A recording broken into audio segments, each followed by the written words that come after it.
Assalamualaikum warahmatullahi wabarakatuh. Alhamdulillah. Wassalatu wassalamu ala Rasulillah Muhammad ibn Abdillah wa ala alihi wa sahbihi wa man walah. Subhanaka la ilma lana illa ma 'allamtana innaka antal alimul hakim. Rabbi shrah li sadri wa yassir li amri wahlul 'uqdatan min lisani yafqahu qawli. Amma ba'du. Alhamdulillah, ibu-ibu sekalian saya muliakan, hadiah indah di mana Allah mengizinkan kepada kita untuk menghadapnya. Bukan main. Siapa kita ini sampai diizinkan Allah untuk bolak-balik menghadap kepada Allah Subhanahu wa taala dalam salat-salat kita. Saya pernah dengar dari para guru-guru kami, guru-guru saya, mereka mengatakan di saat orang sholat, di saat kamu sholat, di saat saya sholat, bukan hanya karena saya mau sholat, kamu mau sholat, akan tetapi karena kamu dianggap mulia di mata Allah, sehingga Allah izinkan dirimu untuk menghadap padanya. Ketika saya sholat, bukan hanya karena saya mau sholat, akan tetapi karena saya punya nilai di mata Allah, sehingga Allah izinkan kepada saya untuk menghadap padanya. Sebaliknya, ketika kamu tidak mau sholat, bukan hanya karena kamu tidak mau sholat, akan tetapi karena kamu sudah jatuh dalam pandangan Allah, terhina dalam pandangan Allah, sehingga Allah tidak lagi mengizinkan kepadamu untuk menghadap kepadanya. Ketika seseorang tidak sholat, bukan hanya karena dia tidak mau sholat, akan tetapi karena ia sudah tidak lagi bernilai di mata Allah, sehingga Allah tidak izinkan dia untuk menghadap padanya. Teman-teman, saudariku sekalian yang saya muliakan, kalau bicara tentang sholat nih teman-teman, ada 4 tingkatan, ada 4 kelas. Untuk kamu melihat sholatmu sudah ada di kelas yang mana. Kalau saya boleh bilang kelas teratasnya nih kelas bisnis, oke lah ya. Kelas bawahnya lagi kelas atasnya kelas eksklusif ya, kelas eksekutif. Terus bawahnya lagi kelas bisnis, bawahnya lagi kelas, tapi ada 4 kelas, bawahnya lagi kelas gerbong. Nggak naik dalam kereta nih ya. Kelas yang paling bawah kita bahas nih, kelas gerbong nih. Kayaknya naik di atasnya nih ya, gerbongnya. Teman-teman sekalian, orang yang di saat mengerjakan sholat, dia kerjakan juga, tapi merasanya sebagai beban. Ya ampun, udah maghrib aja, baru juga asar. Ya ampun, males banget dah. Ini gak ada rusuh nih. Kita kan lagi jalan-jalan nih. Kita kan lagi belanja nih di Tanah Abang. Itu jamaah aja gimana sholatnya. Nah ini orang-orang yang menganggap sholatnya sebagai beban, malas kalau disuruh sholat, terutamanya subuh. Terutamanya sholat subuh. Ini Allah ceritakan orang-orang yang seperti ini adalah kelompoknya orang munafik. Naudzubillah. Alladzina idza qamu ila sholati qamu kusala. Orang-orang yang kalau disuruh sholat bangun juga sih, tapi malas banget. Setan nih nemenin dia, kayak naroin batu di atas kepalanya, bikin dia berat mau ngerjain sholat. Kalau lagi tidur, ngipas-ngipasin matanya, bobo aja lagi. 5 menit lagi, 5 menit lagi. Bangun-bangun udah siang. Pernah terjadi padamu?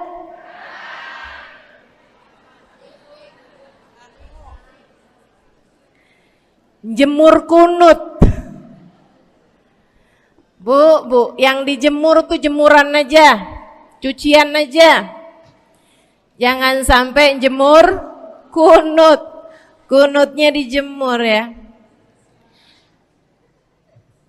Ketika ada seseorang yang disampaikan kepada Nabi Muhammad bahwasanya orang itu tidak bangun kecuali sesudah azan subuh, artinya enggak tahajud, artinya enggak bangun di sepertiga malam terakhir, bangunnya sesudah azan subuh. Nabi mengatakan padanya tentang orang itu, Nabi bilang pada para sahabatnya, inna syaitan bala fi udhunih, itu adalah orang yang telinganya dikencingin sama setan. Pada pernah dikencingin setan? Kalau bangunnya habis azan tuh dikencingin setan. Kalau bangunnya udah terbit matahari dikencingin siapa kira-kira? Insyaallah. Teman-teman saudariku sekalian yang saya muliakan, alladzina idza qamu ila sholati qamu kusala, malas bener kalau diajakin sholat, sampai sebagian sholatnya dikerjakan keluar dari waktunya. Yang seperti ini masuk dalam firman Allah Subhanahu wa taala, a'udzubillahi minasyaitonir rajim, fawailul lil musallin alladzina an salatihim sahun. Fawailul lil musallin alladzina hum an salatihim sahun. Celaka orang-orang yang salat. Kenapa kok orang salat celaka ya Allah? Sebab mereka an salatihim sahun, melalaikan salat mereka. Apa maksudnya melalaikan? Imam Sayyidina Ibnu Abbas dalam salah satu tafsir beliau mengatakan alladzina yuakhiruna an waqtiha au yuqaddimuha ila ghairi waqtiha. Orang-orang yang mengakhirkan salat sampai keluar dari waktunya atau memajukannya sebelum waktunya. Mau pergi ke Tanah Abang nih, jam 11. Ntar kita ribet nih urusan sholat duhur. Dah sholatin sekarang aja. Ini orang-orang yang fawailul lil musallin. Bu, sesibuk apapun dirimu, jangan pernah ninggal sholat. Bu, lagi ngerjain perkara penting apapun kamu, jangan pernah mengakhirkan sholat. Jangan pernah mengeluarkan sholat dari waktunya. Kenapa gitu? Karena bu, sholat itu urusanmu sama Allah. Gak ada yang lebih penting daripada itu. Gak ada yang lebih penting daripada itu. Siapa yang mementingkan Allah, dia bakal dipentingin sama Allah.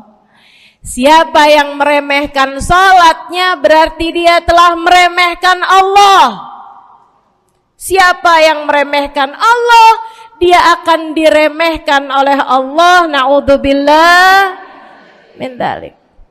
Buat adik-adik jomblo, jangan pernah mau kawin sama orang yang gak sholat.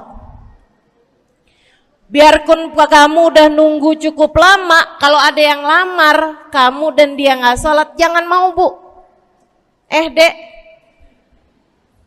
ibu-ibu juga, kalau ada yang janda di sini,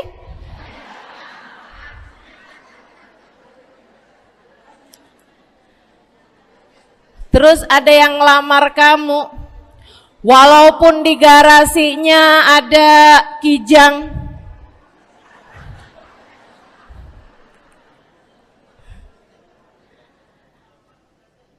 ada bebek, motor maksudnya ya, datang melamar kamu, jangan terima. Orang yang gak sholat, kamu jangan mau jadi istrinya. Kenapa? Saya kasih tahu ya, Allah aja dia tinggalin, apalagi kamu.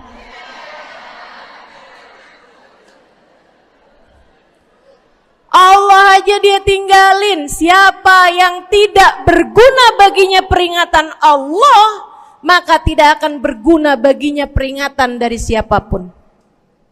Tapi dia mencintai saya, Ustazah. Dia mencintai saya cinta mati katanya. Sekarang tungguin setahun 2 tahun, cintanya hilang, tinggal matinya. Tapi dia mencintai saya luar biasa, Ustazah. Dia tak sanggup hidup tanpa saya. Itu namanya cinta monyet. Tungguin 2 tahun, cintanya hilang, tinggal.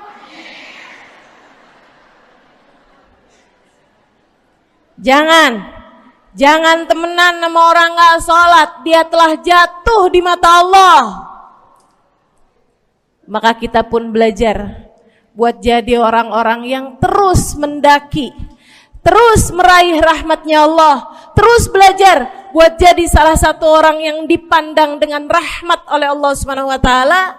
Salah satunya dengan cara kita memuliakan sholat, kita menjaga sholat. Jagain sholatnya, jangan masuk kelompok orang yang tadi itu sholatnya menjadi beban. Ini kelompok paling bawah nih. Naik ke kelas ekonomi. Tadi begitu ya? Kelas ekonomi, orang-orang yang sholatnya menjadi sebuah kewajiban. Dia kerjain, dia tahu itu wajib, dia gak akan tinggalin. Tapi sama halnya dengan kewajiban-kewajiban yang lain. Kita nih kalau mikirnya kewajiban, Bu, kalau nggak diwajibin lagi seneng. Betul nggak? Masih ada kayak beratnya gitu ngerjain sholat. Orang yang sholatnya dianggap sebagai kewajiban. Kayak anak-anak sekolah tuh, wajib pakai seragam, wajib ngerjain PR. Kalau 1 hari, besok enggak wajib pakai seragam. Ada enggak ya pakai seragam? Enggak ada. Enggak ada. Enggak ada yang besoknya dipakai seragam. Terus tanyain, kenapa kamu tetap pakai seragam? Abisnya saya suka sama seragamnya. Enggak ada. Karena mereka menganggap pakai seragamnya adalah kewajiban. Sekolahnya sebagai kewajiban. Jadi giliran besok libur anak-anak, hore gitu. Ada orang-orang yang sholatnya dianggap sebagai kewajiban. Nggak ada yang nambah kalau kewajiban tuh. Sholat sunnah boro-boro, sholat wajib aja kalau bisa dibikin sesingkat mungkin akan dilaksanakan dengan cara yang sesingkat-singkatnya.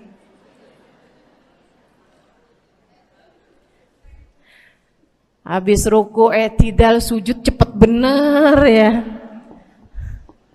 Malaikat raqib sama malaikat atid nih udah tahu aja kalau dia sholat. Habis ghairil maghdubi alaihim waladdallin. Malaikat atid bilang sama malaikat raqib, kulhu, catat kulhu udah pasti.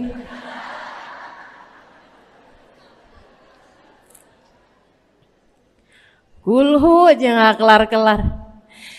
Teman-teman saudariku sekalian yang saya muliakan, sholatnya dianggap sebagai sebuah kewajiban. Nggak nambah dengan sunnah, namanya wajib. Kita naik lagi insya Allah. Sholatnya kita naikkan dari yang kewajiban kita naik menjadi kelas bisnis, sholatnya sebagai sebuah kebutuhan. Mudah-mudahan nih ibu-ibu, teman-teman semuanya yang sedang menyimak kajian pada hari ini, saya doakan, karena saya berharap saya pun juga didoakan agar menjadi salah satu orang yang sudah berada dalam tingkatan ini. Sholat kita tahu adalah kebutuhan kita. Sama kayak kebutuhan makan, Bu. Ibu kenyang nggak kalau makan nasi doang 2 piring? Kenyang. Siapa yang bilang nggak kenyang? Kalau kamu makan nasi doang sepiring, kenyang apa nggak kenyang? Kenyang. Akan tetapi pasti ibu-ibu mau nambah dah. Nambah apaan? Lauk. Nambah lauknya. Ada ikan asin, ada sayur asem. Langsung pada lapar nih. Ada sambal.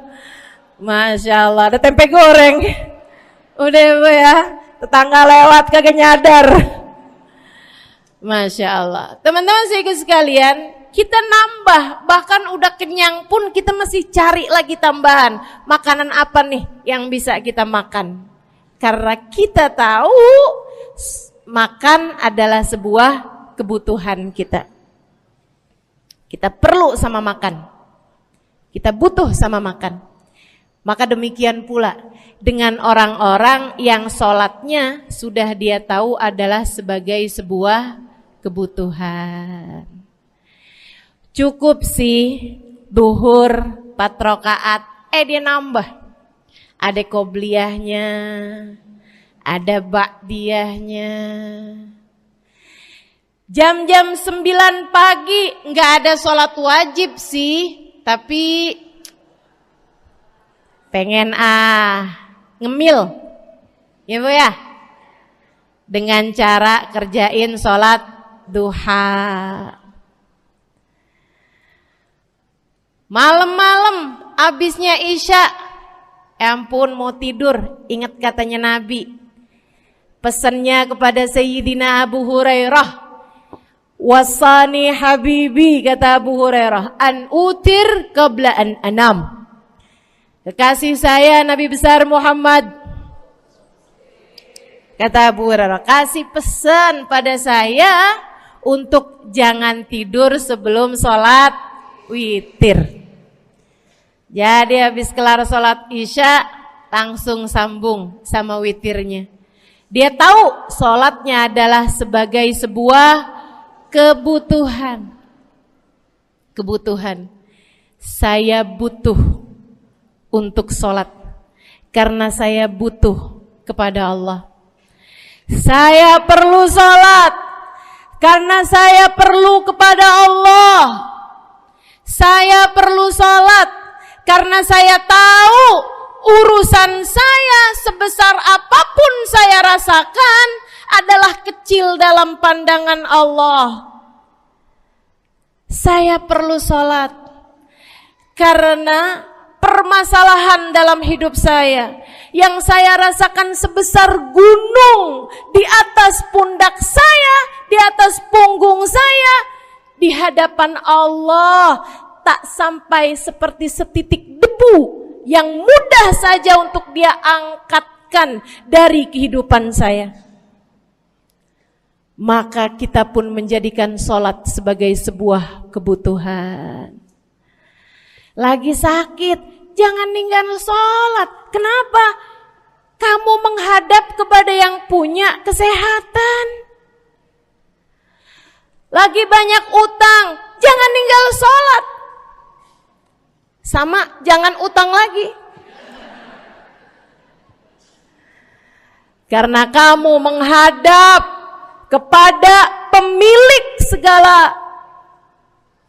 segala kekuasaan, pemilik dunia dan akhirat, pemilik semua uang di atas muka bumi ini adalah Allah.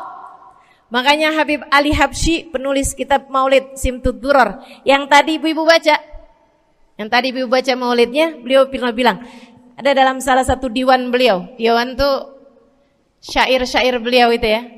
Ali idza qad marid syafahu fi'lus shalah la'alla syirru sifa fi wad'i tilkal jibah. Kata beliau, Ali nih kalau lagi sakit, nih Habib Ali ya, beliau tuh padahal punya amal ibadah sangat banyak.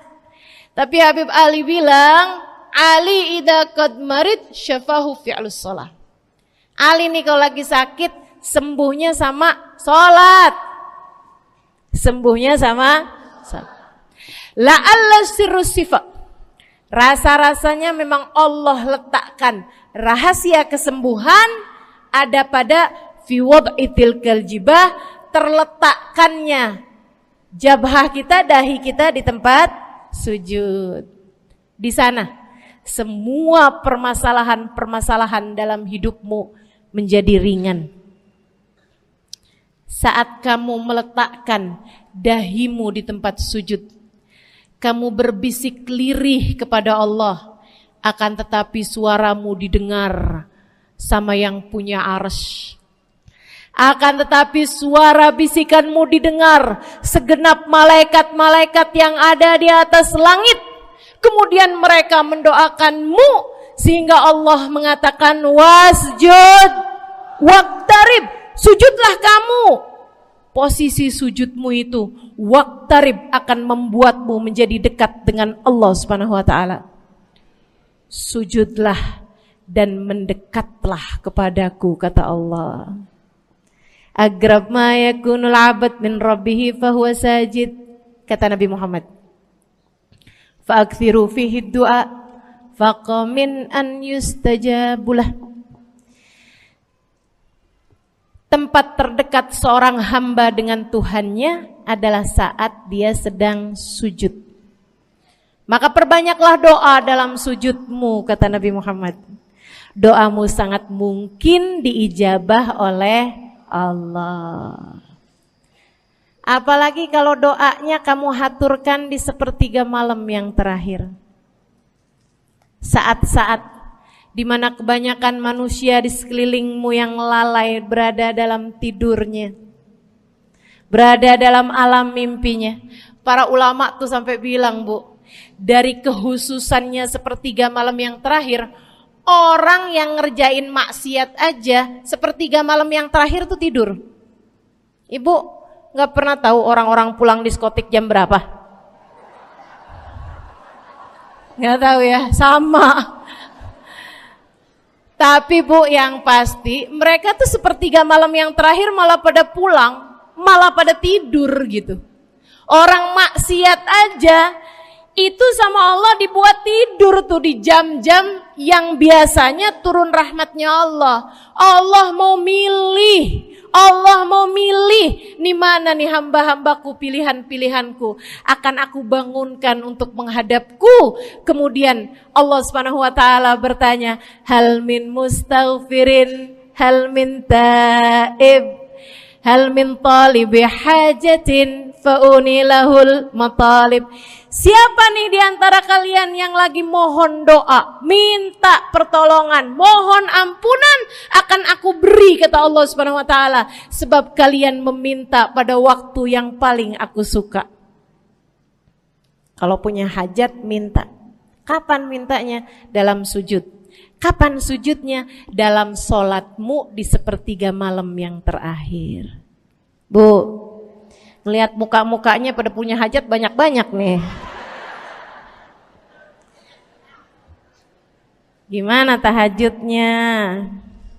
Mudah-mudahan Allah jadikan kita salah satu di antara mereka yang menyibukkan diri di sepertiga malam yang terakhir, insyaallah.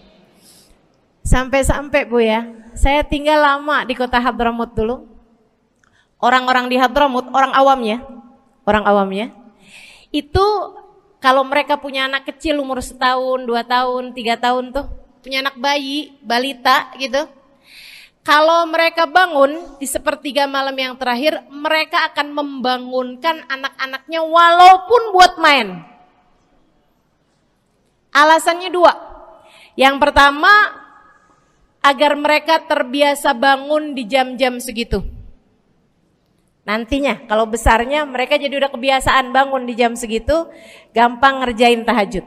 Alasan yang kedua, ibu-ibu sekalian, agar anugerah, karunia, rahmat, pemberian Allah yang Allah turunkan di sepertiga malam yang terakhir, anak-anak mereka pun berhak untuk mendapatkannya karena mereka tidak sedang dalam keadaan tidur dan dalam keadaan berjaga.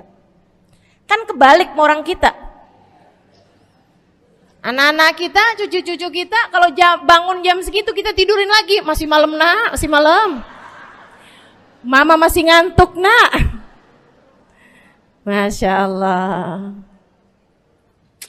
Ibu, saya punya ibunya guru saya.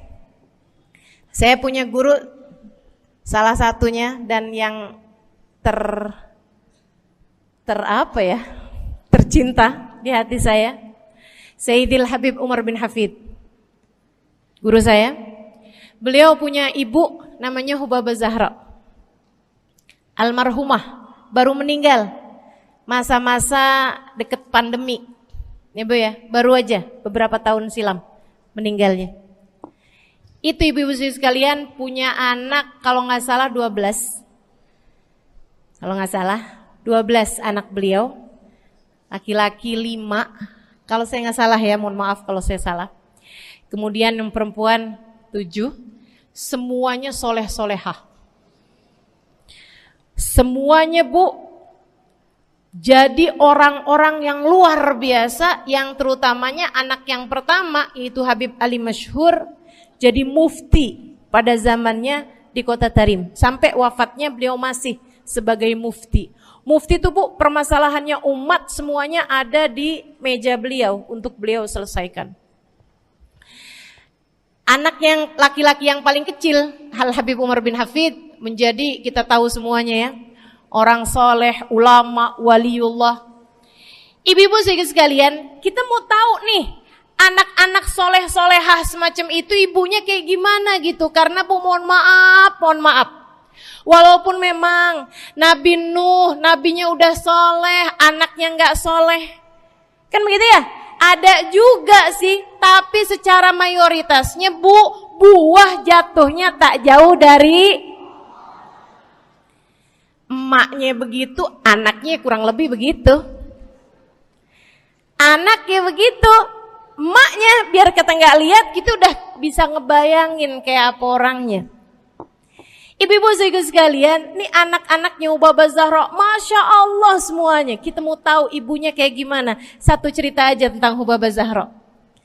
Ibu-ibu sekalian, anaknya cerita, Hubabah Zahra, Umi, anak perempuannya, dia bilang seumur hidupnya nggak pernah ninggal tahajud. Bu, dari awal balik sampai meninggal, tidak pernah meninggalkan tahajud. Jauh banget ya? Sama siapa? Tahajud semalam, seminggu libur. Kelakuan siapa itu? Hubabah Zahra gak pernah ninggal tahajud kecuali satu malam. Satu malam itu beliau tuh lagi ada hajat besar, maksudnya lagi kayak ada acara pernikahan, kemudian beliau juga kelelahan, kecapean, baru tidurnya juga jam-jam 2, jam-jam mau jelang pagi Bu ya. Kelewatan tahajud. Bangun pas azan subuh. Ibu, beliau bangun dengan gemeteran.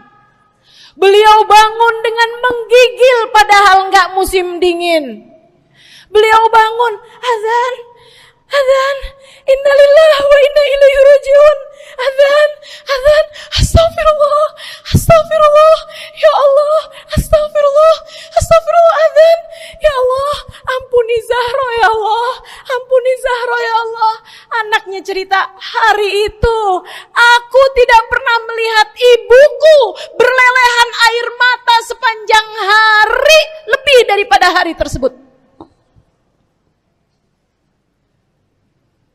Hari itu kami melihat ada seorang perempuan berlelehan air mata beristighfar memohon ampun kepada Allah karena satu malam dalam hidupnya beliau meninggalkan tahajudnya, teman-teman. Masya Allah, Masya Allah. Tiap kali makan ingat gitu, ya ampun tadi malam gak tahajud, samihni ya Rab, samihni ya Rab, sampai gak enak makan. Insya Allah, insya Allah. Mudah-mudahan Allah jadikan keagungan sholat ada dalam hati kita.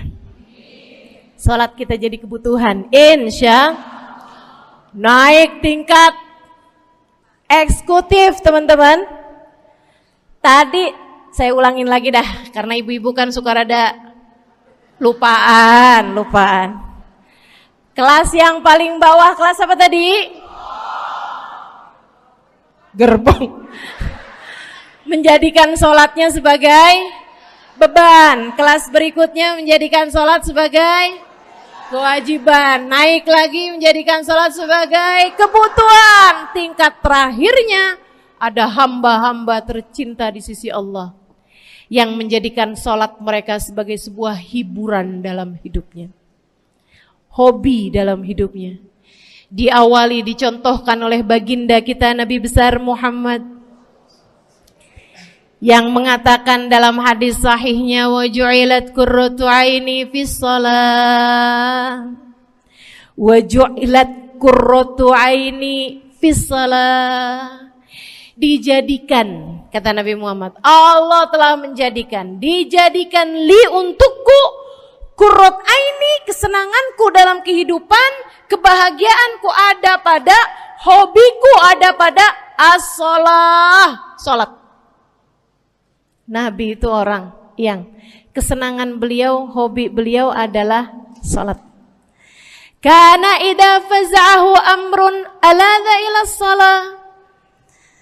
Kata para sahabat meriwayatkan, Nabi kalau lagi dengar kabar-kabar yang gak enak, segera menuju kepada sholat. Nabi kalau udah ada kabar-kabar Rasul pasukan kita terkalahkan di medan peperangan, Nabi ngelihat Bilal. Kemudian Nabi Muhammad nanya, udah dekat waktu sholat Bilal? Sebentar lagi Rasul, arihni bihaya Bilal, arihni bihaya Bilal. Yuk Bilal, santaikan diri saya Bilal, tolong hibur diri saya Bilal. Segera azan dan kita akan sholat bersama-sama wahai Bilal. Kesenangan beliau, hobi beliau dalam sholat, dalam hidup adalah sholat. Teman-teman saya sekalian, bukan hanya Nabi Muhammad, tapi para sahabat-sahabat Nabi Muhammad, tapi para tabi'in, para tabi'it tabi'in. Saudaraku sekalian saya muliakan, Sayyidina Umar bin Khattab alaihi ridwanullah, kana idza ja'ahu hal, apabila beliau dalam keadaan hatinya lagi khusyuk, hatinya lagi nyambung banget sama Allah Subhanahu wa taala, kalau mau salat sunnah manggil orang. Beliau salat dalam masjid, ada orang mau salat sunnah, ada orang lagi baca Quran dipanggil sama beliau. Kamu saya bayar ya. Kamu duduk sebelah sini saya nih, baca Qur'annya deketan saya sini, kamu saya bayar. Buat apaan wahai Sayyidina Umar? Buat negur saya, ngingetin saya lagi sholat nih.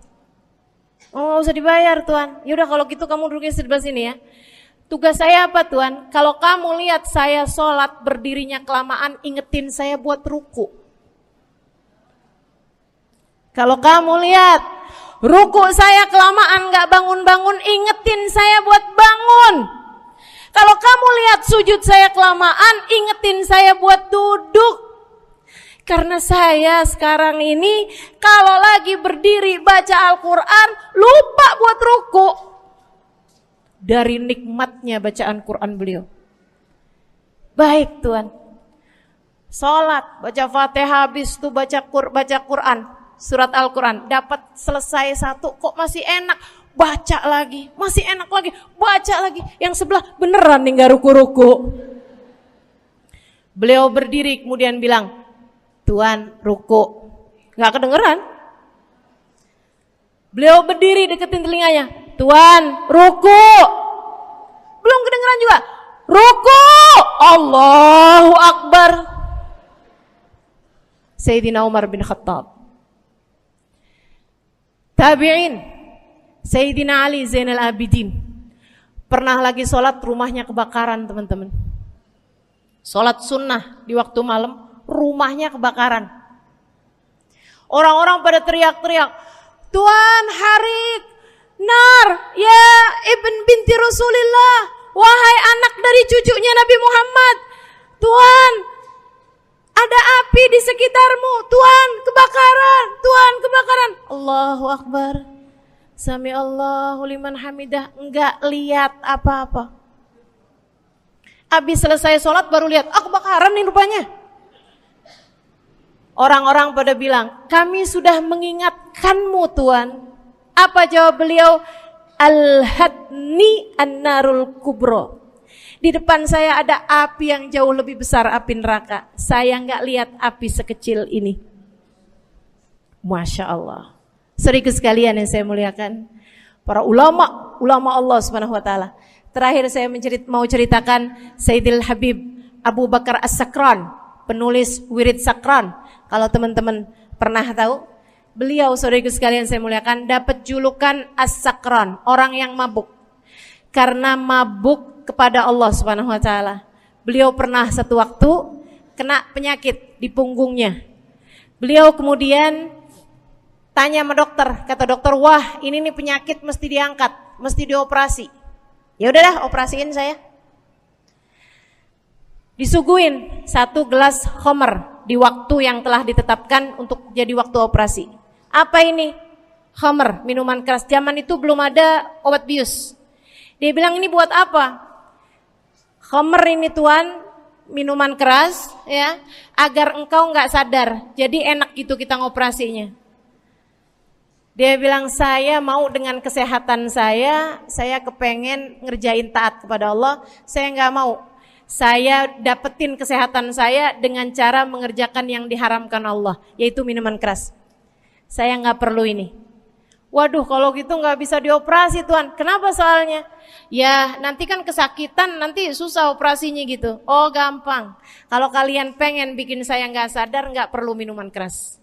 Terus gimana? Operasikan kalau saya sedang sholat. Maka mulailah, dokter-dokter udah pada siap. Beliau lagi sholat sunnah ya Bu ya. Allahu Akbar gitu. Mulai dokter buka baju belakangnya, mulai Bu digunting kulitnya, digergaji tulangnya.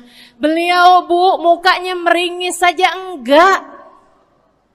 Beliau ruku, dokternya ikutan nungging. Beliau sujud, dokternya ikutan menunduk juga. Beliau sholat nikmat banget. Sampai beliau selesai dari sholat, beliau nanya sama dokter-dokternya, kenapa gak nurut tadi tuh waktu saya sholat mestinya operasi.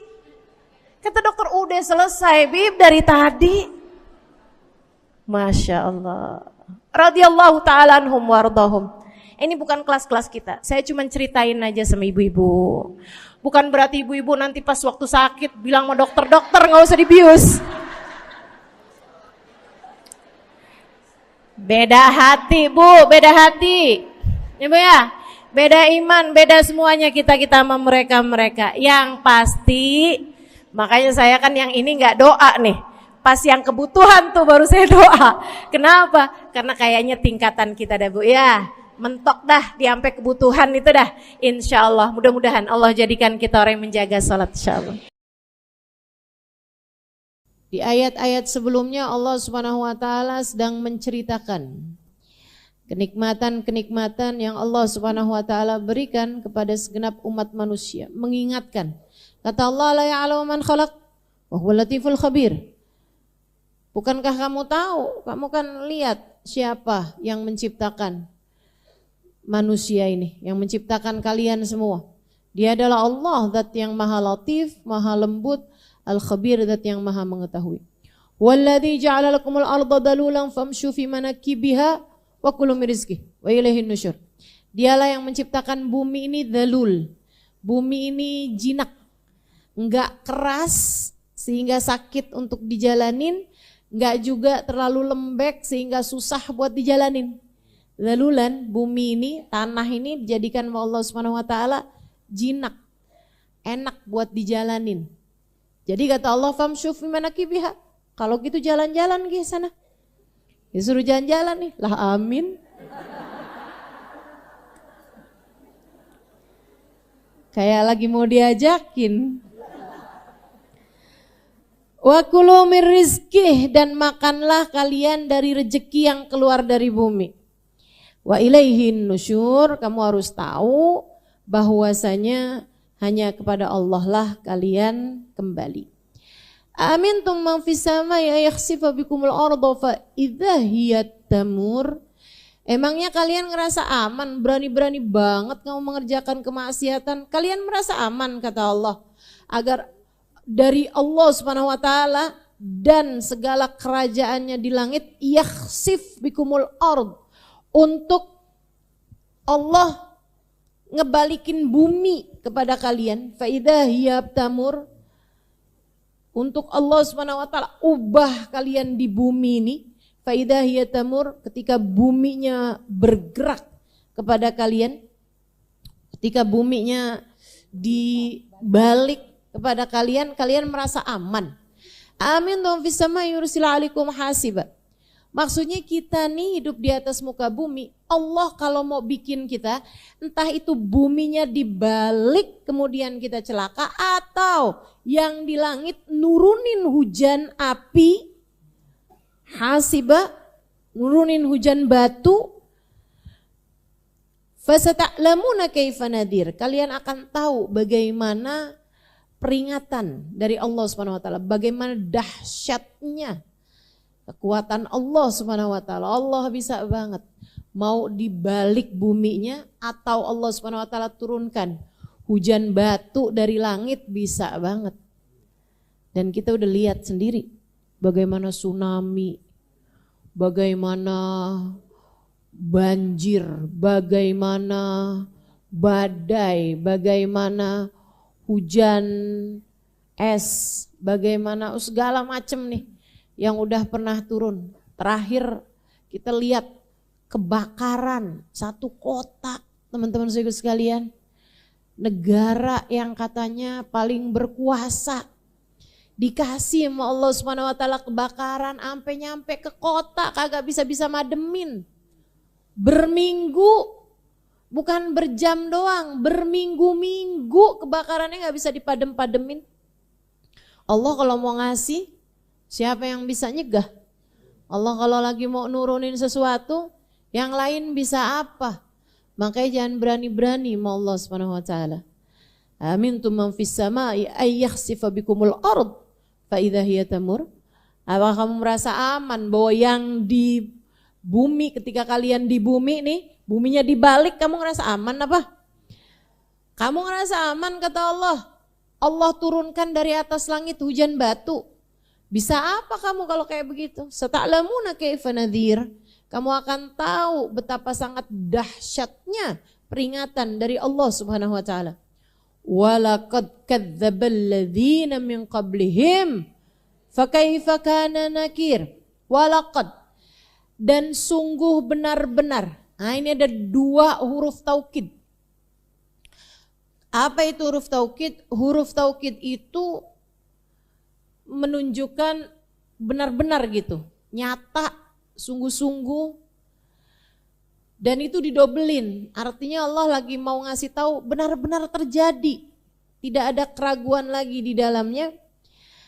Walaqad kadzdzabal ladzina min qablihim. Orang-orang sebelum kalian, sebelum mereka nih, zaman terdahulu itu, mereka mendustakan hal-hal yang hal-hal yang aku ceritakan kata Allah.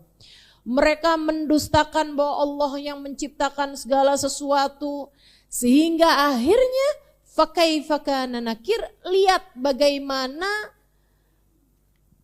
peringatan yang aku berikan kepada mereka. Kita tahu bagaimana kaum Nabi Nuh ditenggelamkan Allah Subhanahu wa taala dengan banjir bandang sampai sepenuh bumi ini air semuanya. Nabi Allah Nuh alaihissalam ketika mendustakan nabinya, ketika mereka nggak percaya sama Nabi Nuh, Nabi Nuh bikin kapal, diledekin sama mereka. Nuh, kita ini gak punya lautan. Sejak kapan kapalnya bisa lewat di daratan? Itu kamu mau dorong kapalnya Nuh. Sejak kapan bisa didayung di daratan? Dicontohin sama mereka, diketawain sama mereka.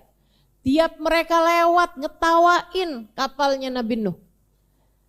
Sama Nabi Nuh dibilangin, kamu sekarang ketawa, liatin ntar. Beneran teman-teman, Allah udah bilangin. Kita baca tuh kan ceritanya dalam Al-Quran. Bagaimana Allah SWT bilang, Nuh, entar tuh faida farut tenur. Nanti itu kalau dari dapur kamu tuh keluar air Nuh, segeralah naik. Naik ke atas kapal, kami akan tenggelamkan buminya, kamu bawa tuh semuanya, rombongan orang-orang yang beriman bersama dengan keluargamu semuanya bawa. Nabi Nuh kala itu bilang sama Allah SWT, saya setiap baca ayat ini, luluh lantak rasanya hati saya. Teman-teman sekalian, Allah kok cerita emang luar biasa banget. Nabi Nuh tuh waktu dikabarin kami akan tenggelamkan bumi wahai Nuh. Nabi Nuh bilang, ya Allah selamatkanlah aku dan keluargaku. Kata Allah, iya Nuh. Dijanjiin sama Allah SWT, iya Nuh. Aku akan selamatkan kamu dan keluargamu. Jadi sekalian, datang nih peringatan banjirnya dari dapurnya Nabi Nuh. Nabi Nuh segera panggilin umat yang beriman yang memang udah sudah dikondisikan. Telinga saya tuh udah terlatih. Asal dengan orang bersin udah pasti jawab yarhamukillah. Teman-teman sekalian, jadi sama Nabi Nuh itu sudah dipersiapkan umatnya. Pokoknya nanti kalau saya kasih aba-aba buat naik kapal. Maka Nabi Nuh begitu ada tanda-tandanya itu udah keluar dari dapurnya Nabi Nuh segera memerintahkan umatnya buat naik semua ke atas kapal. Teman-teman saudaraku sekalian, termasuk Nabi Nuh bawa semua binatang yang ada di atas muka bumi ini, binatang darat ya. Binatang darat. Kalau binatang laut, ya emang jadi lautan. Jadi rumah dia semua tuh. Binatang udara juga kan burung-burung masih nggak apa-apa. Bisa hinggap di dahan-dahan pohon gitu kan. Atau di mana lah gitu, bisa keliling-keliling aja di atas laut gitu. Nah sementara nih yang binatang-binatang darat naikin semuanya tuh.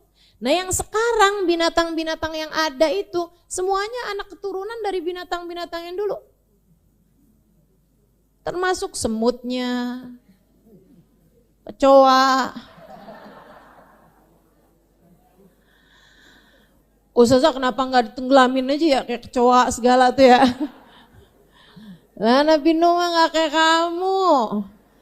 Semua makhluknya Allah SWT selamatin, termasuk ular apa semuanya itu. Jadi sekalian naikin tuh di atas kapalnya Nabi Nuh. Naiklah Nabi Nuh ke sana. Anaknya udah pada ada juga. Istrinya enggak, karena istrinya memang enggak beriman kepada Nabi Nuh. Makanya nih para istri jangan ngandelin kesolehan suamimu. Tenang, suami saya soleh.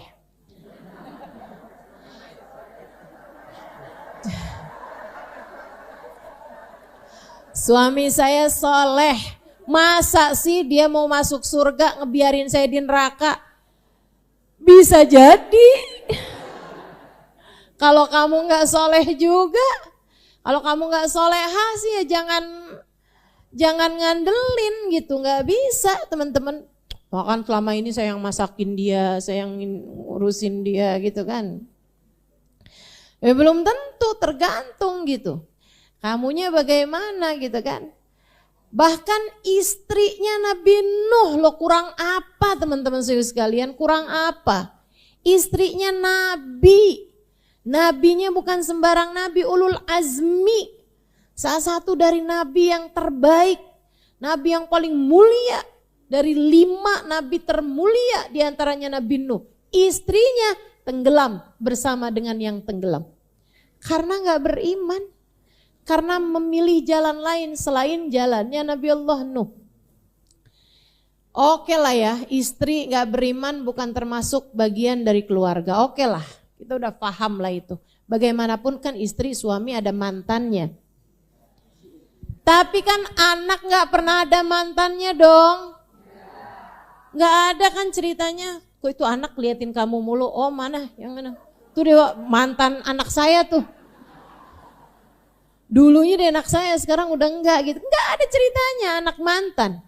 Saudaraku sekalian, tahu-taunya nih Nabi Nuh udah mulai ada di atas kapal, air udah semakin naik, semuanya tuh mulai tuh kelihatan orang lari-lari, kemudian ketenggelaman sama air gitu kan. Nabi Nuh ngeliatin anaknya Kan'an, panggil apa Nabi Nuh?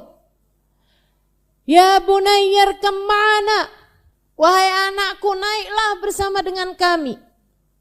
Anaknya bilang, sa'awi ila jabalin ya'simuni minal ma'. Gak perlu ayah, saya akan naik ke atas gunung yang tinggi. Saya akan terselamatkan dari banjir ini. La asimal yawmin amrillahi lamarrahim. Nak, gak ada yang selamat hari ini, nak, gak ada yang selamat kecuali yang disayang Allah yang ada di atas kapal ini. Naiklah nak, naiklah nak. Gak mau, dia lari. Nabi Nuh menuju ke arah sana, dia menuju ke arah gunung. Terus naik.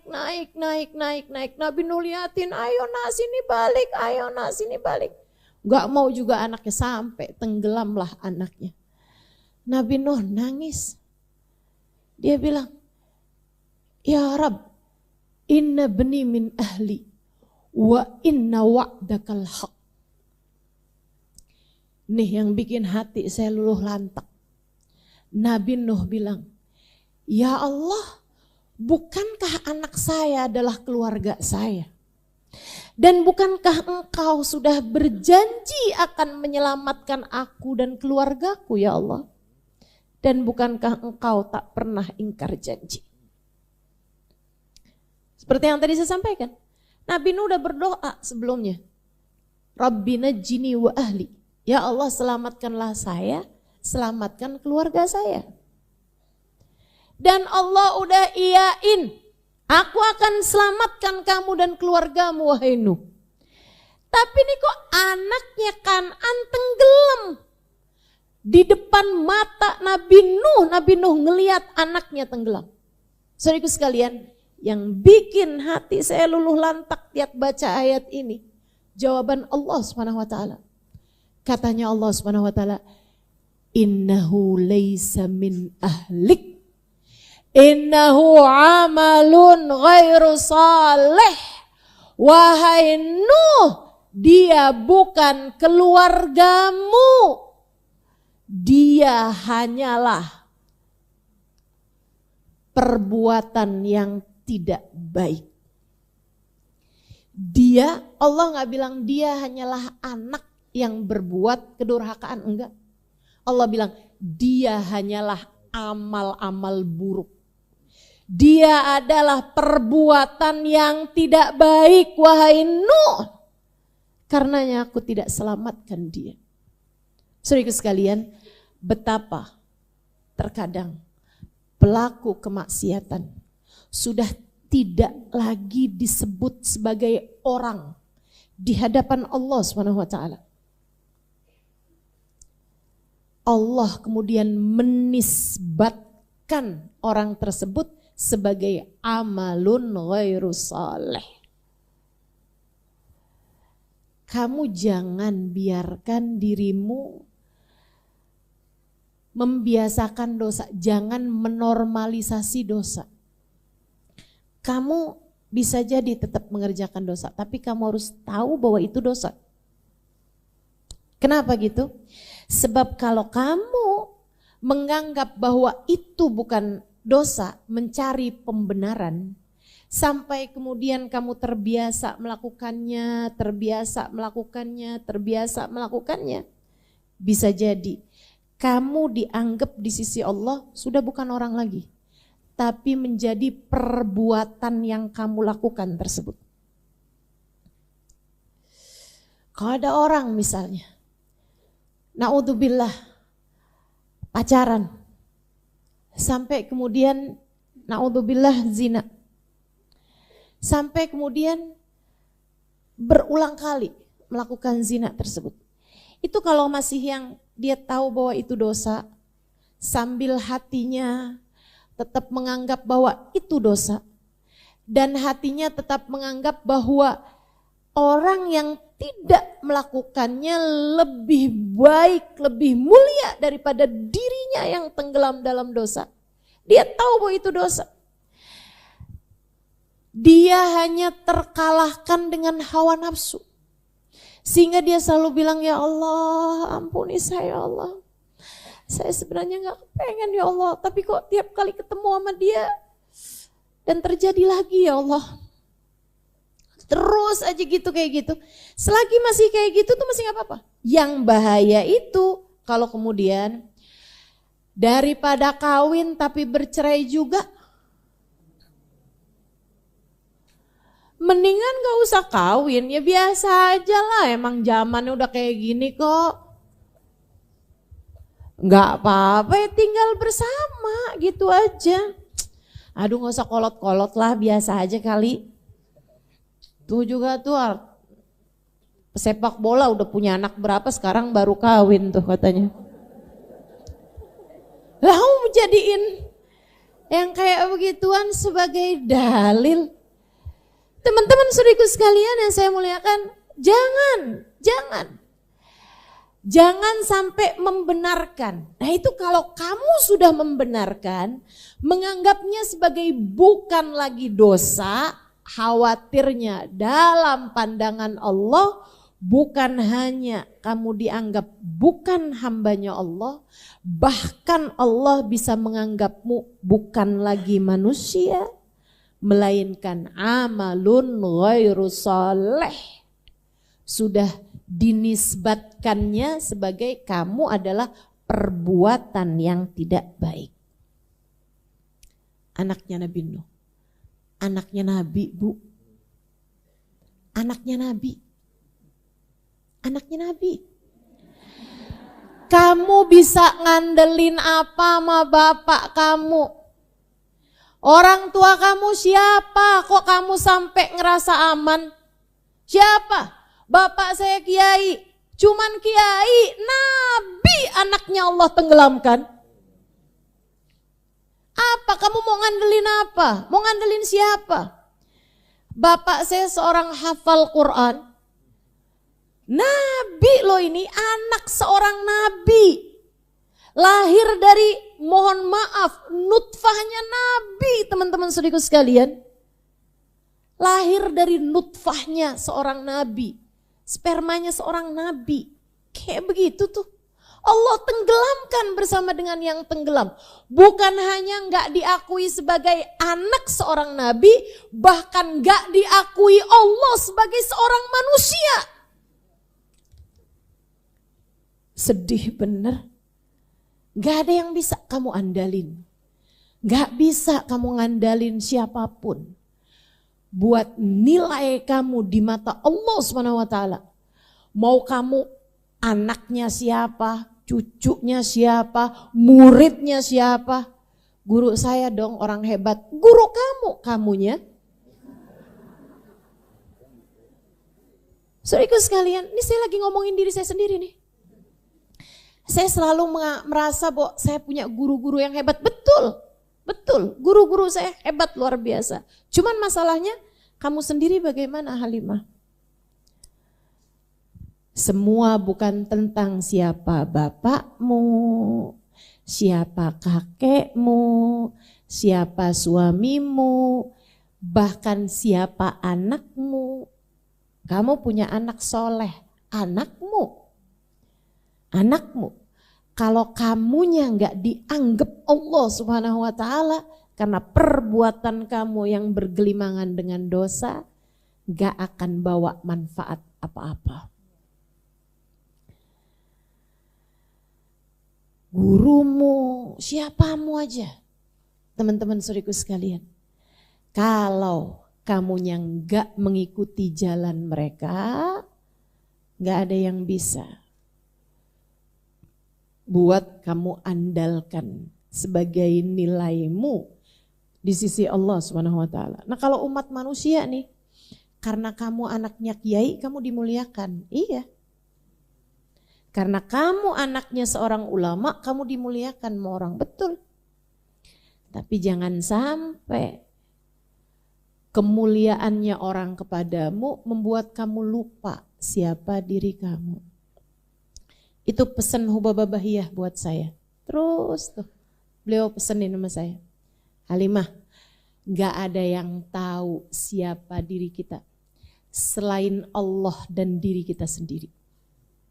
Gak ada yang tahu. Gak ada orang yang benar-benar kenal sama kita selain Allah dan diri kita sendiri.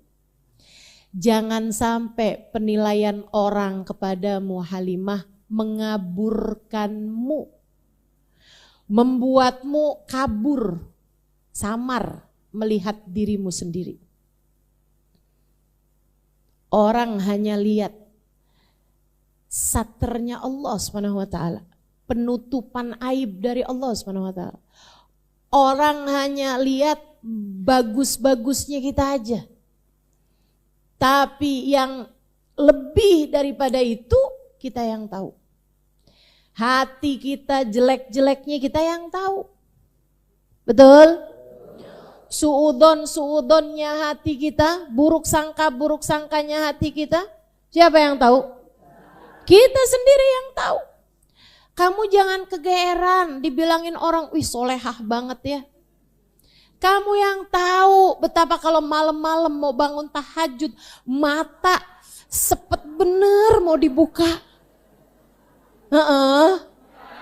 Iya. Yang bilang 5 menit lagi deh. Terus kamu tidurin tiba-tiba bangun udah subuh. Iya kan?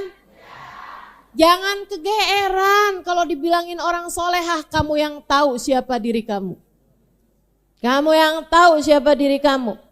Yang besok mau puasa dikenyangin dari hari ini.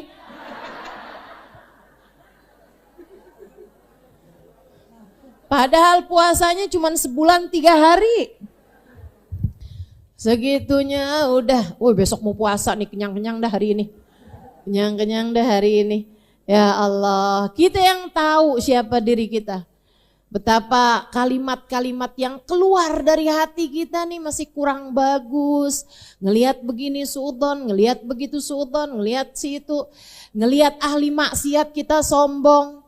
Ngelihat ahli taat kita suudon. Betul? Ngelihat orang maksiat, ih neraka tuh pasti. Ngelihat ahli taat, ih riya tuh pasti. Ya Allah. Terus kamu ngelihat siapa yang akhirnya kamu bisa hormat, bisa memuliakan dia, ngelihat siapa? Betapa hati kita ini, kita yang tahu teman-teman saudaraku sekalian. Kita yang tahu. Makanya mudah-mudahan deh Allah benerin diri kita ini. Gak ada yang bisa kita andalkan. Gak ada yang bisa kita andalkan. Tidak pandangan orang. Tidak ayah kita, ibu kita, anak kita, guru kita bahkan. Gak ada yang bisa kita andalkan. Semuanya hanya menjalani kehidupan di dunia untuk kita bawa nih dunia kita ini menuju akhirat. Ada yang jadi bekal menuju surga, ada yang naudzubillah min dzalik menjadi bekal menuju neraka. Naudzubillah. Kata Allah Subhanahu wa taala, "Walaqad kadzdzabal ladzina min qablihim." Umat sebelum kamu tuh sudah mendustakan.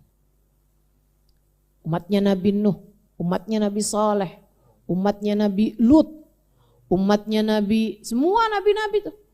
Umatnya Nabi Musa, umatnya Nabi Ibrahim, umatnya Nabi Isa, semua umat sebelum kalian mendustakan nabinya, mendustakan keimanan mereka kepada Allah Subhanahu wa taala. Fakaifa kana nakir, lihat bagaimana azabku ketika turun kepada mereka.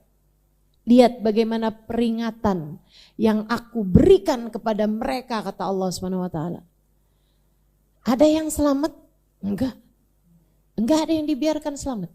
Nah, umat Nabi Muhammad, nabinya doa tiap malam. Ya Allah, umat saya kalau lagi ngerjain dosa, tungguin ya Allah, tungguin. Jangan turunin azab ya Allah, tungguin. Jangan dulu diturunin azab ya Allah. Yang kafir Muhammad, yang kafir gimana? Jangan ya Allah, jangan turunkan azab kepada mereka. Yang merangin kamu Muhammad, jangan ya Allah, jangan turunkan azab kepada mereka. Yang habis melemparimu dengan batu, wahai Muhammad, waktu engkau hijrah ke Taif, gimana? Kalau aku turunkan azab kepada mereka, jangan ya Allah, jangan ya Allah.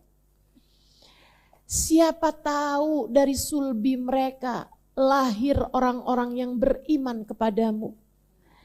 Andai pun mereka yang gak beriman, ntar anaknya ya Allah, anaknya kali-kali beriman ya Allah. Enggak anaknya cucunya ya Allah, cucunya siapa tahu beriman ya Allah. Jangan dihancurin warga Taif ya Allah. Nabi Muhammad sallallahu alaihi wasallam. Sampai beliau di saat perang Uhud, teman-teman saudaraku sekalian, di antara peperangan yang begitu dahsyatnya, dahi beliau robek keluar darah. Nabinya bukan berperang melawan orang-orang yang membuat beliau terluka, Nabi malah sibuk menadah darah beliau sendiri.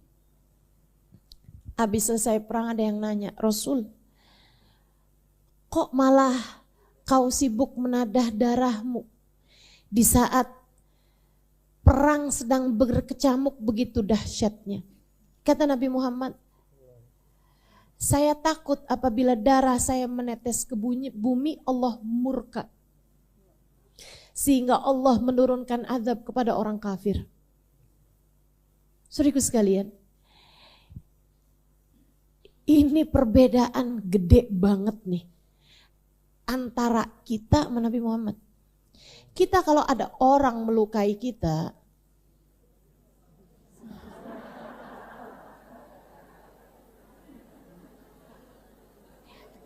kayak apa ya, kayak lidah kita jadi kayak ringan banget buat ngedoain buruk gitu buat mereka. Betul gak? Ya Allah, ya Allah. Siapa aja gitu yang kayaknya jahat sama kita gitu, seenggaknya kita ngerasanya kayak begitu, itu udah langsung aja, gue sih maafin ya di dunia, tar di akhirat. Ada lagi yang suka ngomong kayak gini nih, tar sih kalau di akhirat saya mau tuntut dia di hadapan Allah. Ada yang sambil ngomongnya itu ya, pakai kayak gini loh, entar nih kalau mau lewat jembatan Sirat,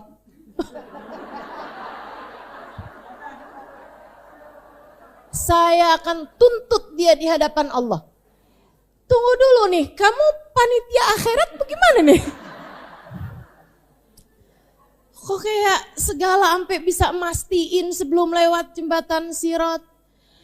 Bu, Allah itu maha pemaaf. Yang pendendam itu kan kamu.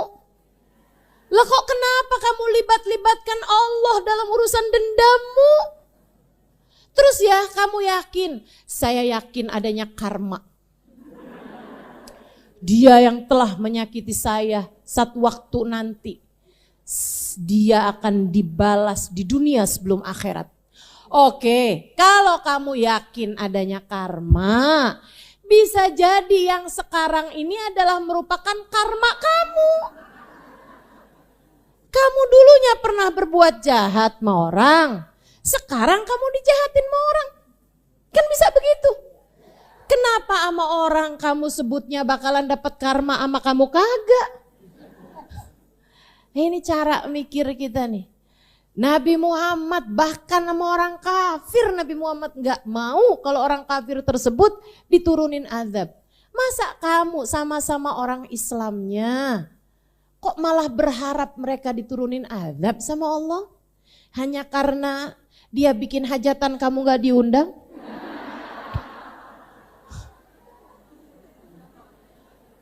Padahal bisa jadi lu juga lupa, Bu. Kamu kayak gak lupaan aja. Betul gak? Kadang-kadang nih ya kalau lagi hajatan kan urusan banyak. Kali bukan karena dia sebel sama kamu, emang karena lupa aja. Lagian ya Bu ya, kalau diundang kan mesti ngamplopin.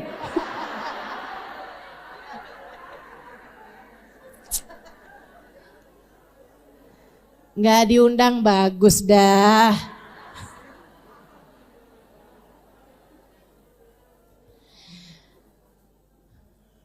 Walaqad kadzdzabal ladzina min qablihim fakaifa kana nakir. Nah, umat yang terdahulu nih, makanya Allah sebutinnya umat yang terdahulu mendustakan. Sehingga akhirnya kami segera turunkan azab kepada mereka. Umat Nabi Muhammad nggak gitu. Enggak gitu umat Nabi Muhammad, karena doanya Nabi Muhammad minta di ta'jil, minta dientar-entarin, minta di nanti-nanti aja. Ya Allah jangan, tunda aja ya Allah, tunda aja. Siapa tahu ntar dia taubat ya Allah, siapa tahu ntar dia baik ya Allah, siapa tahu ntar dia masuk Islam, siapa tahu, terus begitu tuh Nabi Muhammad, husnudzon.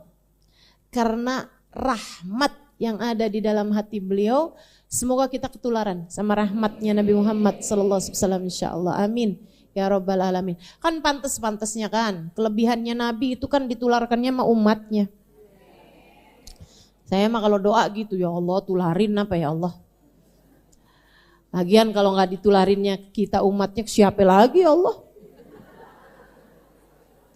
Minta ditularkan kebaikan-kebaikannya Nabi Muhammad sallallahu alaihi wasallam.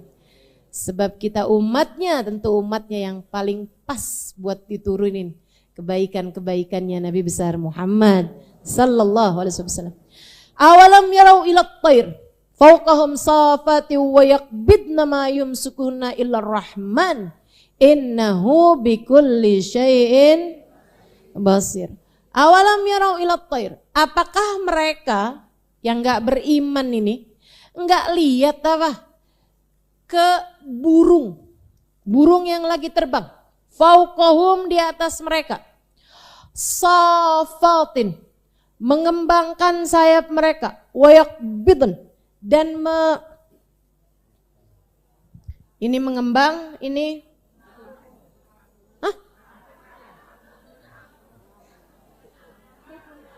mendekap, mengatupkan, bener gak nih? Ini kalau tangan apa nih? Kalau gini? Nah itu tuh bahasa Arabnya tuh. Sofat kayak begini, yakbidun kayak gini. Nah itu, sofat wa yakbidun. Gitu kan? Apakah mereka nggak melihat ke arah atas mereka? Burung di atas kepala mereka. Saat mengembangkan sayapnya atau mengatupkannya. Mayum sikuhunna, tidak ada yang menjaga mereka dari jatuh ke atas bawah ini, ke bumi ini, illa rahman, kecuali Allah subhanahu wa ta'ala yang maha penyayang. Innahu bikulli syai'im basir, sesungguhnya Allah subhanahu wa ta'ala terhadap segala sesuatu basirun, maha mengawasi, maha mengetahui, maha mengawasi. Saudara sekalian saya muliakan, burung tuh Yang nyegah dia dari dari jatuh, gitu ya, Allah Subhanahu wa taala. Apapun aja tuh yang ada di udara tuh. Bukan hanya burung teman-teman, pesawat terbang. Enggak ada yang jagain tuh pesawat dari jatuh selain Allah Subhanahu wa taala.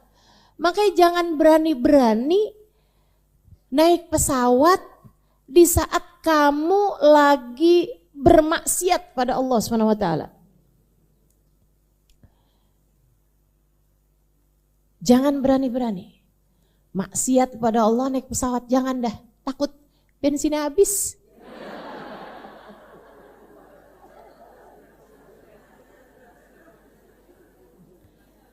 Ya kan? Kalau di daratan mobil itu, kalau misalnya bensinnya habis kan cuma mogok doang. Kalau di atas,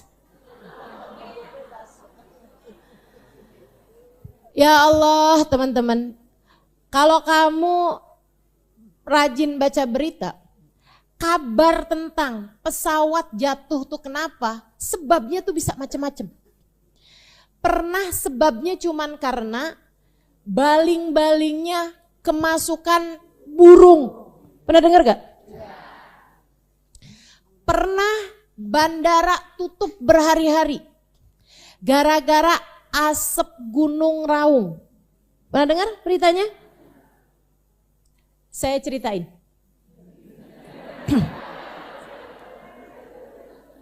Asap Gunung Raung, itu ya. Ceritanya, saya ini lagi mudik ke Banyuwangi. Suami saya orang Banyuwangi, saya lagi mudik nih sama udah mulai sore, maaf ya. Udah sore ini ngomong kelibet-libet nih. Mudiklah saya sama dia. Nah, saya harus segera pulang ke Jakarta lebih awal dari dia. Jadilah saya pesen tiket pesawat. Pagi itu saya udah dianterin nih menuju ke bandara. Mana keluarga kami itu kayak keluarga dari kampung lainnya. Yang kalau mau ke bandara kayak orang mau pergi haji.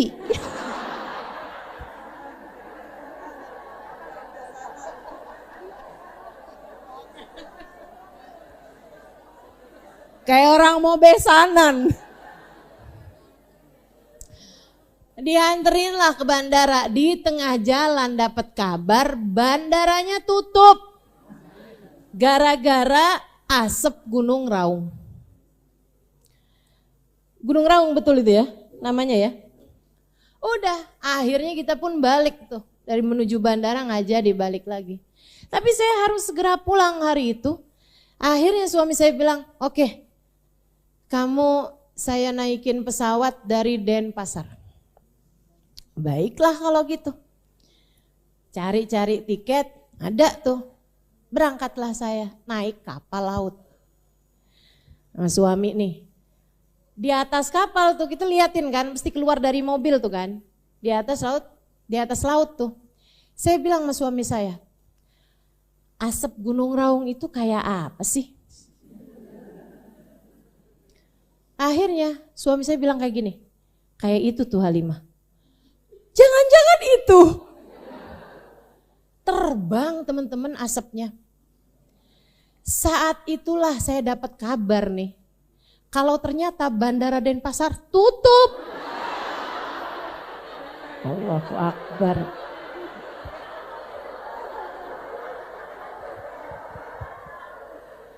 Jadi itu judulnya ya, dikejar asap Gunung Raung. Masya Allah, Masya Allah. Cuman gara-gara asap teman-teman, itu pesawat gak jadi terbang, gak bisa terbang. Saya sampai bilang, emang kenapa sih asap-asap doang bikin pesawatnya gak bisa terbang? Iya bisa ngerusakin ininya. Saya bilang, emang pilotnya bisa kelilipan?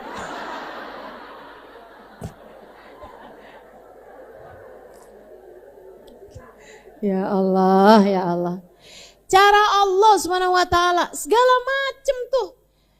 Tiba-tiba nggak ada sebab ina itu segala macem, tiba-tiba ada pesawat hilang, ya kan?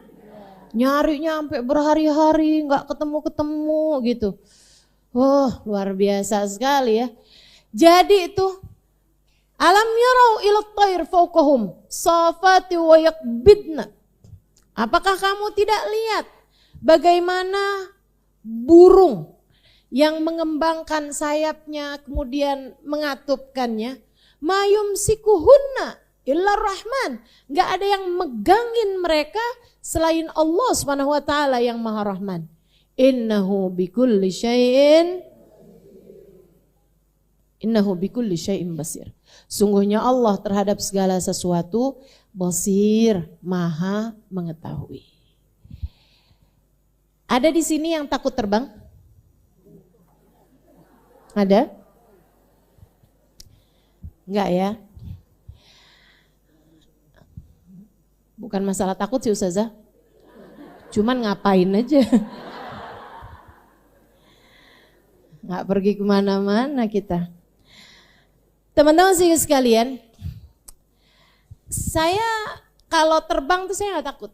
Saya selalu ingat ucapannya Sayyidina Ali bin Abi Thalib ketika beliau sedang tidur di pembaringannya Nabi Muhammad SAW saat hijrah.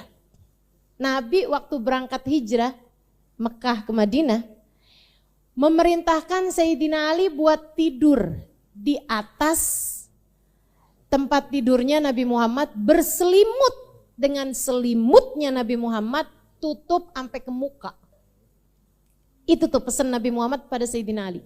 Di hari yang orang-orang kafir berkumpul untuk membunuh Nabi Muhammad SAW, ketika kabar Nabi Muhammad akan berangkat hijrah bocor. Ada orang-orang munafik yang membocorkan kabar tersebut sehingga akhirnya berita tersebut kedengaran sama kaum kafir Quraisy. Mereka meeting, rapat, diputuskan mereka akan berjaga di sekitar rumah Nabi Muhammad. Begitu Nabi Muhammad keluar, Nabi Muhammad akan dibunuh dengan pedang mereka bareng-bareng keroyokan. Sehingga nggak bisa dituntut darahnya kepada seorang pun di antara mereka.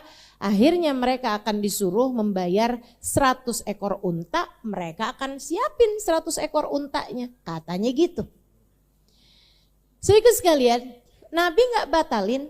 Walaupun Nabi tahu, Nabi nggak batalin. Tetap diperintahkan Allah buat pergi malam tersebut. Nabi panggil Sayyidina Ali. Ali, nam ala firashi. Wahai Ali, tidurlah di atas tempat tidurku dan tutupilah badanmu dengan selimutku. Tutupilah seluruh tubuhmu dengan selimutku. Sayyidina Ali nggak bilang, Hasan Hussein masih kecil Rasul. Kesian mereka kalau harus jadi yatim. Itu kan direncanakan mau dibunuh loh Bu. Tutupan pakai selimut, kalau kemudian ditebas batang lehernya lagi tidur kayak gitu. Ya Allah. Saudaraku sekalian yang saya muliakan, tidurlah Sayyidina Ali malam hari tersebut dan kita tahu ceritanya. Mereka Allah Subhanahu wa taala jadikan tidur ketika Sayyidina Ali, ketika Nabi Muhammad baca surat Yasin, wa ja'ala min baini aydihim sadda wa min khalfihim sadda faghshaynahum fahum la. Kami jadikan di depan mereka ada penghalang, belakang mereka ada penghalang, kemudian mereka pun gak ada yang bisa lihat. Jadi mereka tidur semua, Nabi Muhammad jalan lenggang sampai ke rumahnya Sayyidina Abu Bakrin Siddiq. Saudara sekalian, yang saya mau ceritain sama kamu, Sayyidina Ali tuh pernah ditanya sama orang, wahai Sayyidina Ali, gimana rasanya tidur di pembaringan Nabi, berselimut dengan selimut Nabi di hari yang orang bersepakat untuk membunuh Nabi Muhammad sallallahu alaihi wasallam. Kamu nih kayak ditumbalin nih sama Nabi Muhammad. Tidur kamu tuh rasanya kayak apa? Apa jawab Sayyidina Ali? Saudara sekalian, Sayyidina Ali bilang, saya tidak pernah tidur lebih lelap daripada malam itu.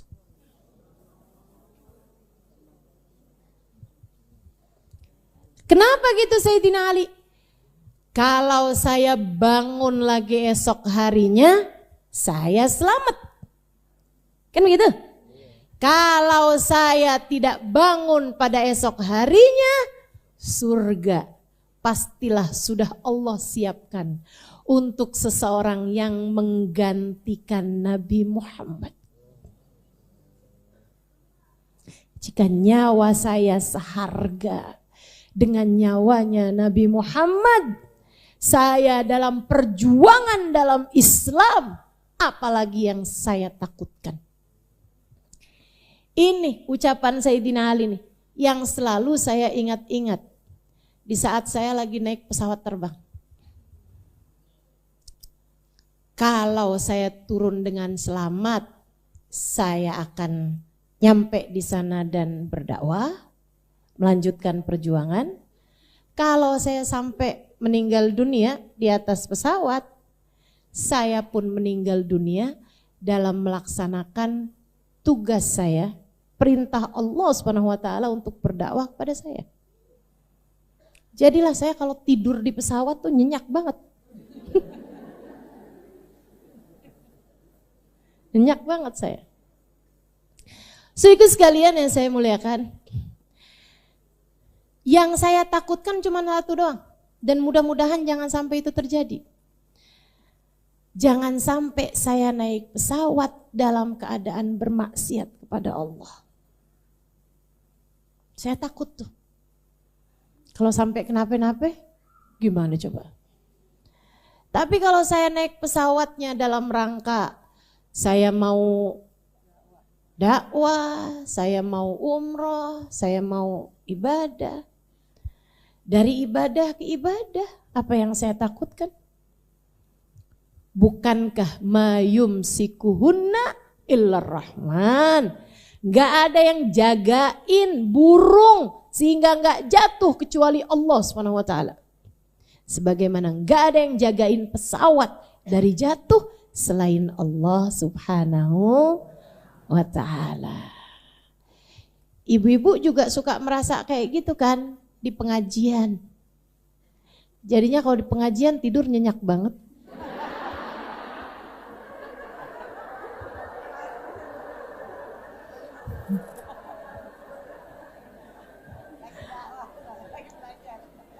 Lagi ibadah saya. Kalau ada apa-apa kan ibadah saya. Jadi tenang saya. Dari tenangnya sampai yang ngantuk banget sih ini. Enak banget nih dipakai tidur. Ayo bangun, bangun. Amman hadzal ladzi yarzuqukum in amsaka rizqah. Oh bukan. Amman hadzal ladzi huwa jundul lakum yansurukum min dunir rahman. Inil kafiruna illa fi ghurur. Adakah sesiapa yang dapat menjadi tentara, yang dapat membantumu, yang dapat menolongmu min dunir rahman, selain Allah Subhanahu wa ta'ala yang maha rahman. Inil kafiruna illa fi ghurur. Sesungguhnya orang-orang kafir berada dalam keadaan tertipu. Berada dalam keadaan tertipu. Siapakah yang akan menjadi tentara bagimu, yang dapat membelamu